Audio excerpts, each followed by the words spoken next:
दोस्तों हमारा चांद हमारी धरती का एक अभिन्न हिस्सा माना जाता है। चांद को एक अद्भुत और डिवाइन एनर्जी भी माना जाता है जो हमारे सूरज और हमारी धरती का साथी है। चांद की वजह से दुनिया में कई सारी कॉस्मिक चीजें होती हैं। हमें कई तरीके के एक्लिप्स देखने मिलते हैं। ये हमारी धरती के गुरुत्वाकर्षण को भी कंट्रोल करता है। यहाँ तक कि सागर में आने वाली लहरों की वजह भी हमारा चांद ही होता है। पर अगर हम चांद को बारीकी से देखें तो हमें इसमें कुछ अद्भुत दिख सकता है। आपको ये जानकर हैरानी होगी कि चांद को लेकर एक थ्योरी है जिसे हॉलो मून थ्योरी कहा जाता है। यानी कि हमारा चांद नेचुरल नहीं है और ये एक आर्टिफिशियल चीज है जो किसी न किसी के द्वारा बनाई गई है। आपको ये भी जानकर हैरानी होगी कि दुनिया भर के कई लाख लोग इस थ्योरी पर बिलीव भी करते हैं कि हमारा चांद एक आर्टिफिशियल सैटेलाइट है जिसके द्वारा धरती के इंसानों पर नजर रखी जा रही है। पर आखिर इसके पीछे की सच्चाई क्या है, चलिए आज यही जानते हैं।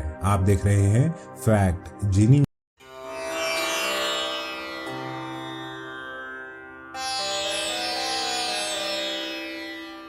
तो दोस्तों अपोलो की मून लैंडिंग तो हमेशा से कंट्रोवर्सी का हिस्सा रही है। कई सारे लोग ये डिबेट करते रहते हैं कि इंसान असली पे चांद पे गया था भी कि नहीं, और अगर गया भी था तो उसे वहां क्या मिला। दरअसल में नासा इन सारी इंफॉर्मेशन को आम इंसानों से छुपा कर रखता है।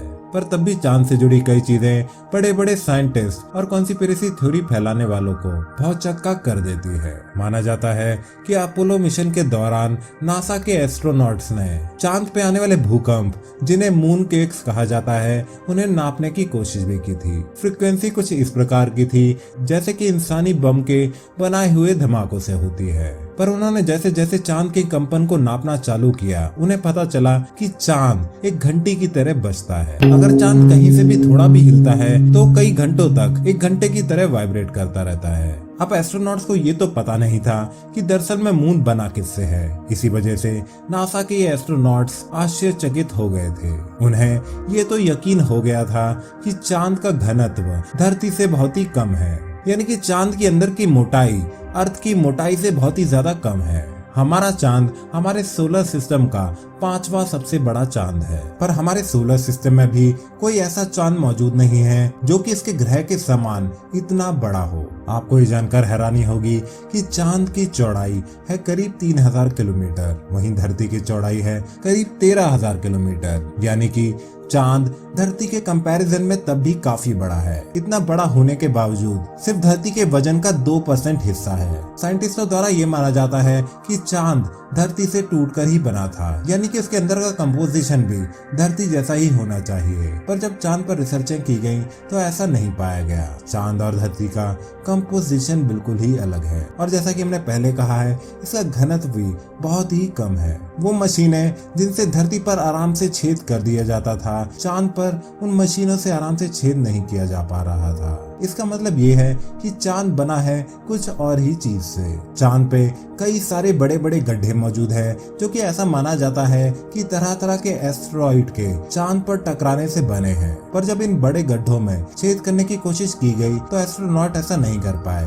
वो जमीन की शुरुआती परत को ही खोद पाए थे जिनमें उन्हें मिला था ब्रास, माइका और प्योर टाइटेनियम। तो आखिर इन सब बातों से निष्कर्ष क्या निकलता है? 1970 में रूस के 2 एस्ट्रोनॉमर ने कहा कि दरअसल में चांद अंदर से खोखला है और ये एक तरीके की जांच पड़ताल करने वाली सैटेलाइट है जो बहुत ही एडवांस एलियंस द्वारा हमारी धरती पर नजर रखने के लिए स्थापित की गई है। और चांद के अंदर कई लाखों साल से कोई प्रजाति रह रही है जो हम पर लगातार नजर रखे हुए है। अब देखिए, ये तो बहुत ही अजीब सी बात हो सकती है। ऐसा मानना कि चांद एक सीक्रेट एलियन बेस है, ये बात कुछ पचती नहीं है। पर आपको ये जानकर हैरानी होगी कि साइंटिस्ट आज तक ये साबित नहीं कर पाए हैं कि आखिर हमारा चांद हमारी धरती का चक्कर कैसे काटने लगा। कई लोगों का ये मानना है कि ये चांद अंतरिक्ष के किसी दूसरे हिस्से से आया था और हमारी धरती की ग्रेविटी में आ फंसा। कई लोगों का कहना था कि सूरज से एक टुकड़ा निकलकर हमारी धरती के ग्रेविटेशन में फंस गया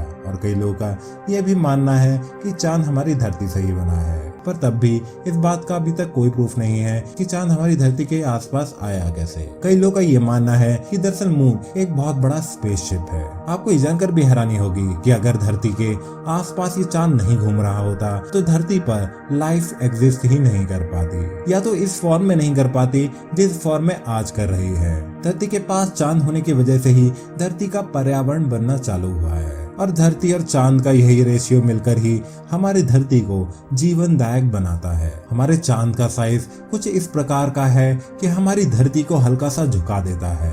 हमारी धरती पर जीवन होने के लिए ये झुकाव भी बहुत ज्यादा जरूरी होता है। अगर चांद का साइज कहीं ऊपर नीचे हो गया होता तो हमारी धरती का झुकाव कुछ इस तरीके का होता कि धरती पर जीवन नहीं पनप पाता। तो दोस्तों, क्या चांद आर्टिफिशियल है? देखिए, किसी भी प्लेनेट के आसपास के चांद बनने की दो वजह होती है। पहला तरीका तो यह होता है कि कहीं दूर से कोई एक पत्थर आकर उस प्लेनेट की ग्रेविटी में आ फंसा। चांद बनने की दूसरी वजह होती है कि इसी प्लेनेट से टूटकर कोई बड़ा टुकड़ा उसके आसपास घूमने लगता है। आपको ये जानकर हैरानी होगी कि चांद हमारी धरती से करीब बिलियन साल बूढ़ा है। इसका मतलब ये है कि चांद हमारी धरती से तो नहीं बना है, और चांद पे पाए जाने वाले मिनरल्स और पत्थर हमारी धरती से बिल्कुल ही अलग है।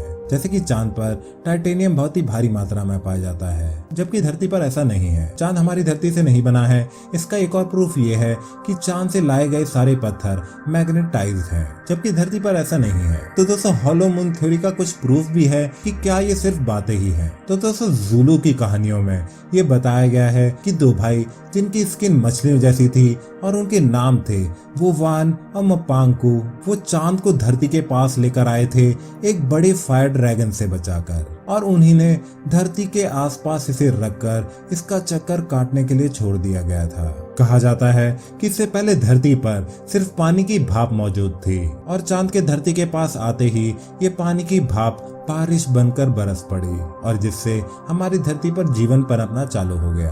अब देखिए, अलग अलग तरीके के सिविलाइजेशन में ग्रेट फ्लड यानी कि दुनिया भर में फैली बाढ़ के बारे में बताया है। एक ऐसी बाढ़ जिन्होंने उस समय रह रहे इंसानों को डुबाकर मार दिया था। हो सकता है कि ये बाढ़ उसी समय आई थी जब चांद को धरती के सर्कल में लाया गया था। अब दोस्तों, बात दरअसल ऐसी है कि कॉन्स्पिरेसी थ्योरियां सुनने में बहुत अच्छी लगती हैं। इनका कोई प्रूफ नहीं होता, पर इसका मतलब ये नहीं है कि ये सारी थ्योरियां झूठी होती है। आपको जानकर हैरानी होगी कि फिजिक्स में बताई गई सारी चीजें पहले थ्योरियां ही होती हैं। फिजिक्स के बहुत सारे रूल्स, बहुत सारे थ्योरम और एटम वगैरह जैसी चीजें जब तक प्रूव नहीं हो जाती तब तक वो ऐसे ही मानी जाती रही है। यानी कि हमारे साइंटिस्ट भी किसी भी एक थ्योरी को मानना चालू कर देते हैं जब तक वो गलत साबित नहीं हो जाती। और हॉलो मून की थ्योरी भी अभी तक गलत साबित नहीं हुई है, तो इसके चांसेस हैं कि ये थ्योरी सच भी हो सकती है, भले ही इसके सच होने के चांसेस बहुत ही कम है। तो दोस्तों, आपको क्या लगता है, क्या चांद अंदर से खोखला है? और अगर हाँ, तो क्या ये किसी एलियन का स्पेसशिप है, या फिर ये सारी थ्योरियां एकदम ही बकवास है? आपको इस बारे में क्या लगता है? हमें कमेंट करके जरूर बताएं। इस वीडियो को लाइक, शेयर और हमारे चैनल को सब्सक्राइब करना ना भूलें। साथ ही साथ हमारे इंस्टाग्राम चैनल को भी देखें, जहां हम डेली 3 अमेजिंग फैक्ट्स पोस्ट करते हैं। मिलते हैं अगले वीडियो में। आप देख रहे हैं फैक्ट जीनी।